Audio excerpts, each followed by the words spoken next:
Hello everyone, welcome back to my channel. ఈ రోజు మన వీడియో వచ్చేసరికి కాకరకాయ వెల్లుల్లి కారం ఎలా తయారు చేసుకోవాలనేది ఈ వీడియోలో చేసి చూపించబోతున్నాను.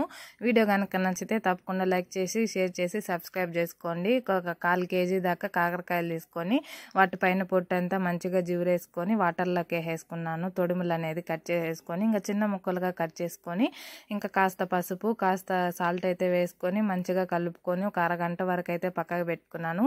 ఇప్పుడు మిక్సీ జార్ తీసుకొని కాస్త జీలకర్ర, ఒక 4 నుంచి 5 దాకా వెల్లుల్లి రెబ్బలు, ఒక టీ స్పూన్ దాకా కారం, ఒక తగినంత సాల్ట్ అయితే వేసుకొని మిక్సీ పట్టేసి పక్కకు పెట్టేశాను. ఇంకా ముందుగా మనము కాకరకాయలు పక్కకు పెట్టేసుకున్నాం కదా, వాటిని అంతా వాటర్ వచ్చేంత వరకు గట్టిగా పిండుకొని ఇంకా ప్లేట్లోకి అయితే తీసి పక్కకు పెట్టేశాను.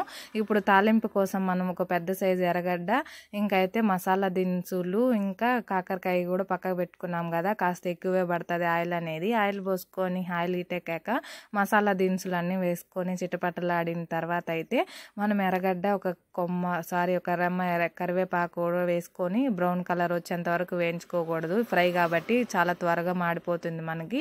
ఇంకా తగినంత పసుపు చూసి వేసుకోవాలన్నమాట.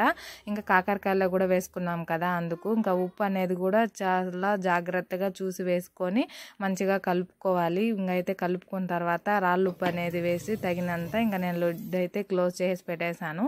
ఇంకైతే కాకరకాయ ఉడకాలి కదా, కాకరకాయ ఉడికిపోయింది అనుకున్నప్పుడు మనమైతే వెల్లుల్లి కారం వేసుకున్న తర్వాత పచ్చివాసన పోయేంత వరకు మంచిగా ఫ్రై చేసుకోవాలి. ఇంకా లిడ్ అనేది క్లోజ్ చేయాల్సిన అవసరం లేదు, అలానే మనం ఫ్రై చేసుకోవచ్చు అనమాట. ఇంకా చాలు మనకి ఫ్రై అయిపోయిందని తెలుస్తుంది కదా, అప్పుడైతే కాస్త అంత బెల్లం వేసుకొని ఒక 5 నిమిషాల వరకు మంచిగా ఫ్రై చేసుకుంటే వెల్లుల్లి కారం, కాకరకాయ కారం అనేది రెడీ అయిపోతుంది. ఈ వీడియో కనుక చూసి మీరు కనుక ఈ రెసిపీ నచ్చి తప్పకుండా ట్రై చేస్తే కామెంట్ సెక్షన్లో కామెంట్ చేయండి.